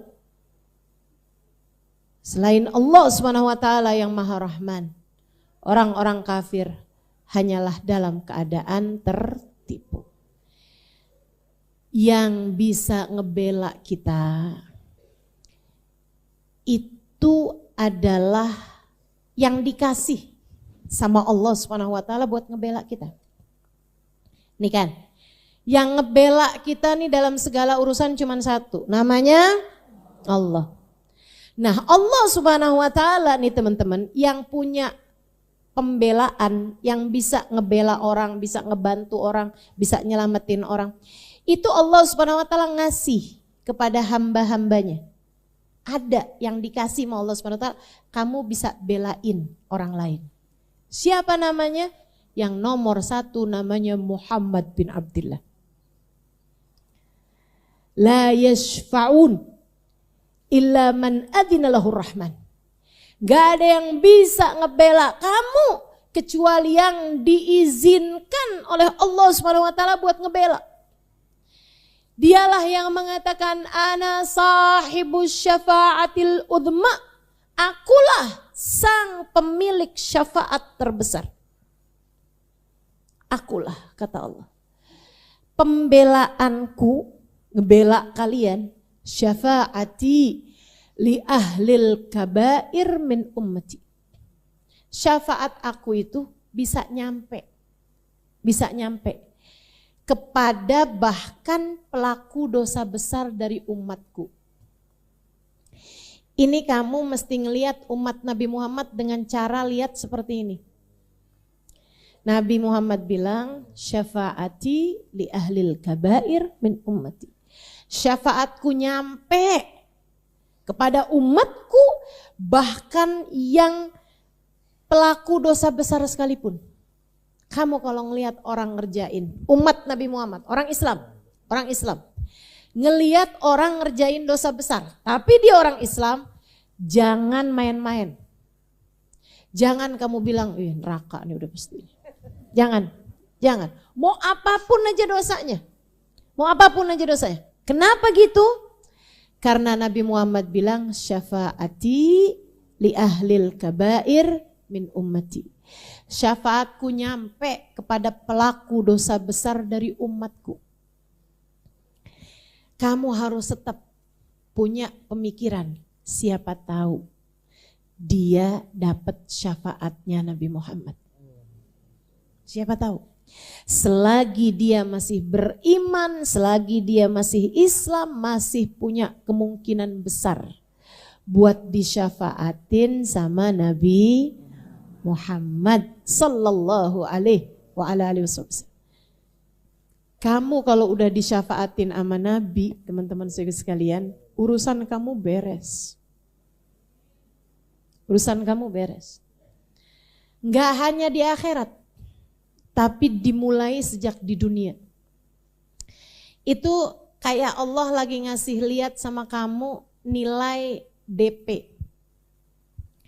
Bahwa kalau kamu minta kepada Allah jalur syafaatnya Nabi Muhammad sallallahu alaihi wasallam itu dekat dengan ijabah. Makanya saya sarankan kepadamu untuk jangan jauh-jauh dari sholawat kepada Nabi Muhammad. Jangan jauh-jauh dari sholawat kepada Nabi Muhammad sallallahu alaihi wa ala alihi wasallam. Salawat kepada Nabi besar Muhammad sallallahu alaihi wasallam akan jadi pembelaan bagimu dari dunia sebelum kelak akhirat nanti. Kalau kamu ada urusan apapun aja yang berat-berat, pakai nih senjatanya nih. Salawat kamu kepada Nabi Muhammad. Salawatan aja yang banyak, Gak ada permasalahan gak selesai dengan salawat. Katanya Sayyid Muhammad bin Alawi bin Abbas al-Maliki. Seorang ulama dari Mekah, beliau ngasih kepada kita sebuah maklumat, sebuah pengumuman, sebuah teori kehidupan. Gak ada permasalahan apapun gak selesai dengan salawat. Ada kok Ustazah, saya nih punya masalah. Tapi gak kelar-kelar nih pakai sholawat, kurang banyak. Banyakin lagi. Sambil ditutup jalur maksiatnya. Banyakin sholawat. Tuh nanti kamu akan lihat betapa pertolongan Allah Subhanahu wa ta'ala dekat ketika kamu lewat jalur orang dalam. Gak ada yang lebih bisa jadi orang dalam kepada Nabi besar, kepada Allah Subhanahu wa taala daripada Nabi besar Muhammad sallallahu alaihi wa ala alihi wasallam. Orang paling tercinta di sisi Allah Subhanahu wa taala. Nih ya, sekalian kita bahas juga nih. Sebentar lagi kita akan masuk bulannya, bulan Maulid Nabi Muhammad sallallahu alaihi wasallam. Allah tuh Bu cinta sama Nabi Muhammad lebih daripada cintanya Allah kepada siapapun dan apapun.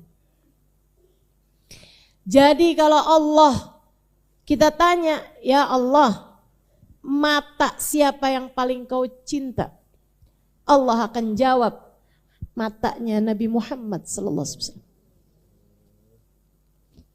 Allah mengatakan tentang matanya Nabi Muhammad, ma kadzabal fuadu ma ra'a. Ma kadzabal fuadu ma ra'a. Nabi Muhammad enggak pernah bohong sama apa yang dia lihat. Kita kan kalau ngelihat sesuatu bisa iya bisa enggak loh. Ustaz Halimah udah datang kok. Enggak belum. Udah. Tadi kayaknya kelihatan. Nah, bisa iya bisa bukan. Kan begitu. Nah, mata kita nih suka enggak jelas gitu. Tapi Allah bilang tentang matanya Nabi Muhammad, dia enggak pernah bohong sama apa yang dia lihat. Kalau dia bilang dia lihat begini, dia lihat begitu, ya benar pastinya begitu. Ya benar pastinya begitu. Jadi kamu harus percaya aja sama apapun yang disampaikan oleh Nabi Muhammad. Ketika Nabi Muhammad berkata, aku melihat begini, aku melihat begitu, maka itu adalah sesuatu yang benar. Kalau kita tanya sama Allah Subhanahu wa taala, ya Allah, mulut siapa yang paling kau cintai? Jawaban Allah adalah lisannya atau mulutnya Nabi besar Muhammad. Kalau kita tanya hatinya siapa yang paling kau cintai, maka jawabannya adalah hatinya Nabi Muhammad. Kalau kita tanya kota mana yang paling kau cintai ya Allah, Allah bakal bilang kotanya Nabi Muhammad. Mekah kota lahirnya, Madinah kota wafatnya. Kalau kita tanya bulan apa yang kau cintai ya Allah, Allah bakal bilang bulan Rabiul. Sebab itu adalah bulannya Nabi Muhammad. Lahirnya Nabi Muhammad Rabiul Awal. Bi'tsahnya Nabi Muhammad Rabiul Awal.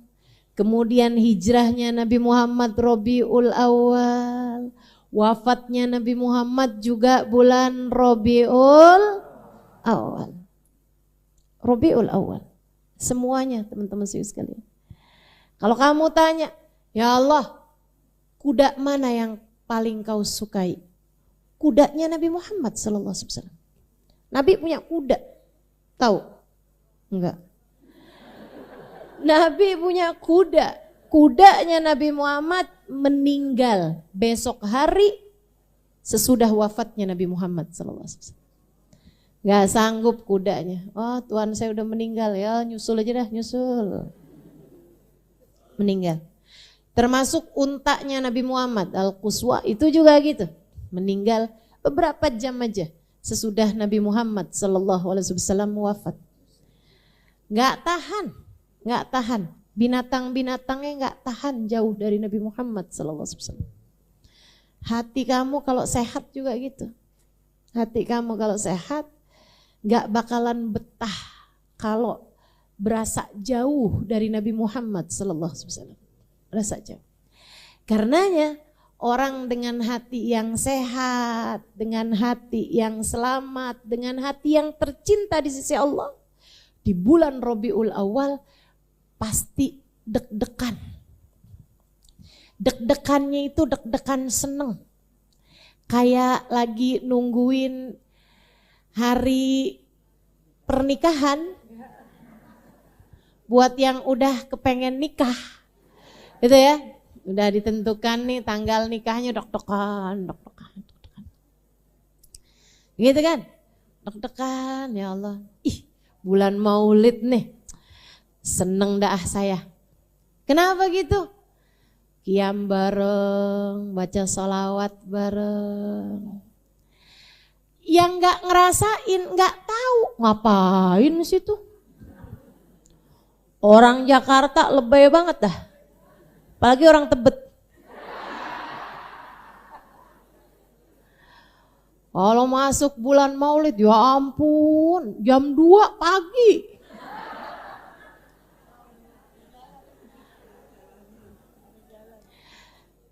Masalahnya kamu nggak ngerasain sih, makanya nggak tahu.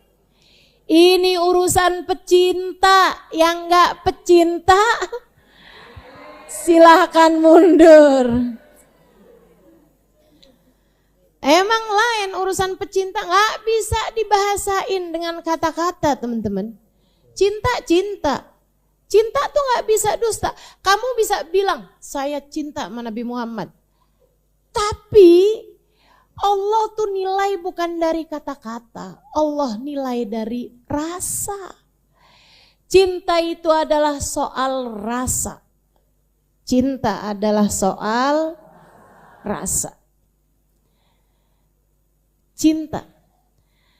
Ketika kamu melihat apapun terbayang-bayang dirinya. Makanya kalau datang bulan Rabiul Awal, rasanya tuh kayak semuanya ngingetin kita kepada Nabi Muhammad gitu. Betul gak? Ngelihat ustazah, pastinya. Ngelihat orang nih nyanyi suaranya bagus. Ih, kalau baca maulid pasti keren banget tuh. Ya kan begitu? Ngelihat apaan aja kayak ingetannya sama Nabi Muhammad sallallahu alaihi wasallam, sama maulid Nabi Muhammad, selawatan kepada Nabi Muhammad. Sampai ngelihat suami, gimana caranya biar izinnya dapat ya?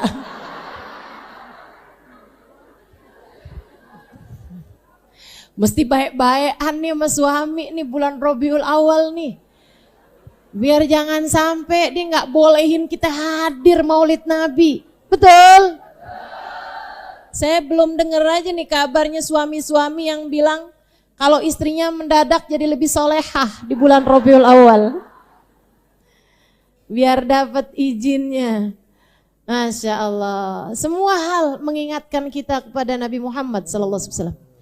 Ngelihat masjid inget, Itihad kapan ya? Padahal yang lagi dilewatin bukan masjid Itihad. Istiqlal kapan ya Istiqlal? Gitu. Subhanallah, emang cinta tuh bisa begitu. Cinta bisa begitu. Ngelihat apapun. Teman-teman sekalian, para sahabat tuh kayak begitu. Ngelihat bulan. Anta syamsun. Anta badrun, anta nurun fauqa nuri. Kan begitu. Ngelihat permata berkilau, anta iksirun wa ghali, anta misbahun sudur. Engkau adalah matahari, terang benderang menyinari hati kami. Tapi di saat yang lain engkau juga seindah rembulan. Cahayamu begitu indah dikala kegelapan menyelimuti kami. Engkau adalah cahaya di atas segala cahaya. Anta iksir, engkau berlian, waghali, engkau begitu berharga. Anta misbahus suduri, engkau adalah cahaya buat hati kami. Para sahabat itu, teman-teman saudaraku sekalian, menceritakan tentang Nabi itu kebanyakan pakai alam semesta. Saya ngerti tuh, belakangan saya paham kenapa mereka ketika menceritakan tentang Nabi Muhammad itu menceritakannya pakai alam semesta. Kenapa gitu? Karena alam semesta itu kan gak berubah-berubah. Kalau mereka bilang kayak pohon delima, orang Indonesia kagak pada tahu. Pohon delima kayak apaan ya? Kan begitu. Bahkan kalau ceritanya kayak pelepah kurma. Orang Indonesia, pelepah kurma kayak apaan sih? Banyak di antara kita tuh yang mikir-mikir. Tapi begitu mereka bilang Nabi Muhammad itu kayak matahari. Ya kan? Orang udah langsung nangkep, wih matahari. Orang bisa lihat langsung. Nabi Muhammad kayak rembulan. Nah, orang bisa langsung lihat. Nabi Muhammad itu dermawan. Kayak apa? Kayak angin waktu bertiup. Wah, jadi sekalian lihat angin gak kalau bertiup? Gak pernah ngebedain loh. Gak pernah ngebedain. Angin tuh kalau bertiup, itu gak pernah bedain. Dia jelek gak usah kena dah. Gak pernah. Gak pernah. Ya Allah, angin kalau bertiup yang gede kena, yang kecil kena, yang siapapun kena. Kan begitu ya? Para sahabat tuh bilang, Nabi dermawan banget. Kayak apa? Kayak angin kalau bertiup. Wih, iya ya, gak pernah misah-misahin, gak pernah pilih kasih. Baginda kita Nabi besar Muhammad sallallahu alaihi wasallam. Nih bulan Rabiul Awal, saya pesenin kamu 3 hal. Tolong dikerjain. Kalau bisa sepanjang bulan Rabiul Awal tanggal 1 sampai tanggal terakhir. Kalau bisa lebih lagi panjangin sampai bulan Rabiul Tsani. Ya kan? Rabiul Awal, Rabiul Tsani 2 bulan dah. 3 hal aja. Biar kamu gampang inget-ingetnya. 1, tambahin sholawat kamu. Saya minta kamu kalau bisa selama bulan Rabiul Awal, kalau bisa sampai ke bulan Rabiul Tsani, pokoknya sekurangnya 30 hari, kalau bisa lebih sampai ke 60 hari gitu ya. Kamu rutinkan sholawat. Sholawat apa Ustazah? Terserah. Tapi dirutinkan. Misalnya nih, saya selama bulan Rabiul Awal mau baca sholawat Tibil Qulub 80 kali tiap hari. Misal. Rutinin tuh. Selama bulan Rabiul Awal aja. Nanti kamu bakal lihat hasilnya. Hati kamu lebih bagus. Badan kamu lebih sehat. Mata batin kamu lebih terang. Mata kamu juga lebih terang. Karena arti sholawat Tibil Qulub kayak begitu. Atau kamu baca, saya selama bulan Rabiul Awal nih, tiap hari mau baca sholawat Fatih. Tahu? Allahumma salli ala Sayyidina Muhammadin al-Fatih lima ughliqa wal khatimi lima sabaqa nasiril haq bil haq wal hadi ila siratikal mustaqim wa ala alihi wa sahbihi haqqa qadrihi wa miqdarihil azim. Nah tuh kamu baca. Misalnya setiap hari sama baca sholawat Fatih 100 kali tiap hari. Baca deh. Jangan terlalu sedikit, enggak berasa nambahinnya. Kan begitu? Saya mau baca dah sholawat, bunyinya gimana? Sallallahu ala Muhammad sallallahu alaihi wasallam. Berapa kali? 10 kali. Lah? Agak nyampe semenit itu mah. Ya ampun, pelit amat. Jangan gitu teman-teman sekalian. Yang biar kamu berasa gitu. Jangan tidur sebelum menyelesaikan sholawat saya hari itu. Gitu ya. Misalnya gitu. Sholawatnya yang pendek-pendek aja di Ustazah biar gampang gitu. Boleh. Sallallahu ala Muhammad sallallahu alaihi wasallam, sallallahu ala Muhammad sallallahu alaihi wasallam. Misalnya gitu. Boleh. Tapi jangan sedih enggak? Ngelihat Ustazah. Pastinya. Ngelihat orang nih nyanyi suaranya bagus. Ih, kalau baca Maulid pasti keren banget tuh. Ya kan begitu? Ngelihat apaan aja kayak ingetannya sama Nabi Muhammad sallallahu alaihi wasallam, sama Maulid Nabi Muhammad, selawatan kepada Nabi Muhammad. Sampai ngelihat suami, gimana caranya biar izinnya dapat ya?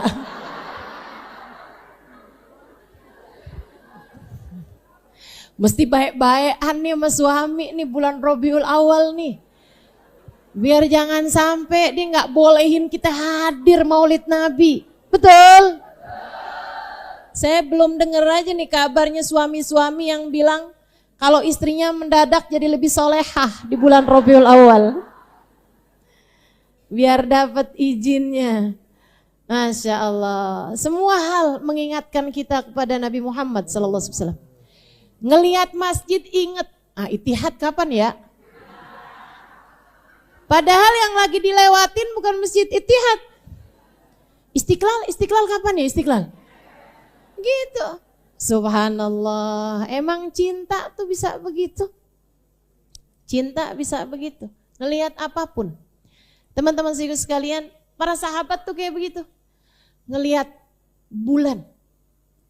Anta syamsun, anta badrun, anta nurun fauqa nuri. Kan begitu. Ngelihat permata berkilau. Anta iksirun wa ghali, anta misbahun sudur. Engkau adalah matahari, terang benderang, menyinari hati kami. Tapi di saat yang lain engkau juga seindah rembulan. Cahayamu begitu indah dikala kegelapan menyelimuti kami. Engkau adalah cahaya di atas segala cahaya. Anta iksir, engkau berlian, waghali, engkau begitu berharga. Anta misbahus suduri, engkau adalah cahaya buat hati kami. Para sahabat itu, teman-teman saudaraku sekalian, menceritakan tentang Nabi itu kebanyakan pakai alam semesta. Saya ngerti tuh, belakangan saya paham kenapa mereka ketika menceritakan tentang Nabi Muhammad itu menceritakannya pakai alam semesta. Kenapa gitu? Karena alam semesta itu kan gak berubah-berubah.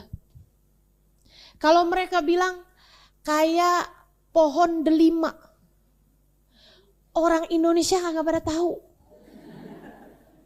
Pohon delima kayak apaan ya? Kan begitu? Bahkan kalau ceritanya kayak pelepah kurma. Orang Indonesia, pelepah kurma kayak apaan sih? Banyak di antara kita tuh yang mikir-mikir. Tapi begitu mereka bilang Nabi Muhammad itu kayak matahari. Ya kan? Orang udah langsung nangkep, wih matahari. Orang bisa lihat langsung. Nabi Muhammad kayak rembulan. Nah, orang bisa langsung lihat. Nabi Muhammad itu dermawan. Kayak apa? Kayak angin waktu bertiup. Wah. Jadi sekalian lihat angin gak kalau bertiup? Gak pernah ngebedain loh. Gak pernah ngebedain. Angin tuh kalau bertiup, itu gak pernah bedain. Dia jelek gak usah kena dah.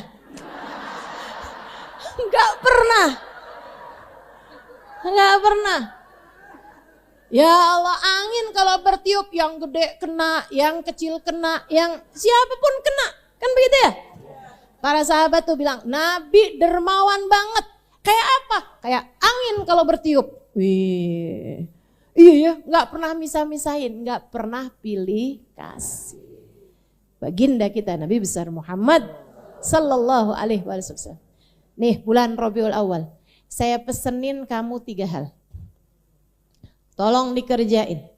Kalau bisa sepanjang bulan Rabiul Awal tanggal 1 sampai tanggal terakhir. Kalau bisa lebih lagi panjangin sampai bulan Rabiul Tsani.